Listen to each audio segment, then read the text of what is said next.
মা বাবা নাম রেখেছে তা যদি ইসলামিক না হয় কি করব? আহ, নামটা তো আসলে ইসলামিক হওয়া উচিত। একজন মুসলমানের নাম ইউদাউনা ইয়াউমাল কিয়ামাতি বিআসমাইকুম ওয়া আসমাই আবাইকুম ফাআহসিনু আসমাআকুম। বিষ্ণু বলেছেন কিয়ামতের দিন তোমার নাম তোমার বাবার নাম ধরে ডাকা হবে। আমার নাম মিজান, আমার আব্বার নাম হচ্ছে আলী, তো আমাকে ডাকা হবে ইয়া মিজান ইবনে আলী তাআল, হে মিজান, আলী আহমদের ছেলে মিজান আসো।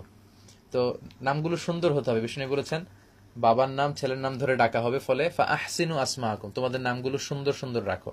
ওয়া হাব্বুল আসমাইর আল্লাহ আব্দুল্লাহ আব্দুর রহমান, ছেলেদের জন্য সবচেয়ে শ্রেষ্ঠ আল্লাহর কাছে প্রিয় নাম হচ্ছে আব্দুল্লাহ এবং আব্দুর রহমান। তারপর নবীদের নাম, সাহাবাদের নাম, সুন্দর অর্থবোধক নাম, এগুলো রাখবেন আলেমদের সাথে কনসাল্ট করে।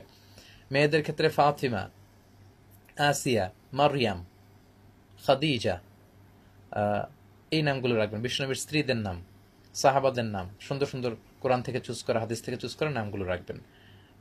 কোনো কারণে বাবা মা যদি এমন নাম রেখে ফেলে যেটা একেবারেই অন ইসলামিক, অর্থটা খুব বিদঘটে ভয়ঙ্কর, সেক্ষেত্রে আপনি নাম চেঞ্জ করতে পারেন। বিষ্ণু ইসলাম অনেক সাহাবাদের নাম চেঞ্জ করে দিয়েছেন। এক মহিলার নাম ছিল আসিয়া, মানে অবাধ্য। বিষ্ণু বললেন তুমি দেখতে সুন্দরী, তোমার নাম অবাধ্য কেন? আজ থেকে তুমি জামিলা, সুন্দরী। এক সাহাবীর নাম ছিল হাজান, মানে দুশ্চিন্তা, অ্যাংজাইটি। বিষ্ণু বললেন দুশ্চিন্তা কি কারো নাম হতে পারে?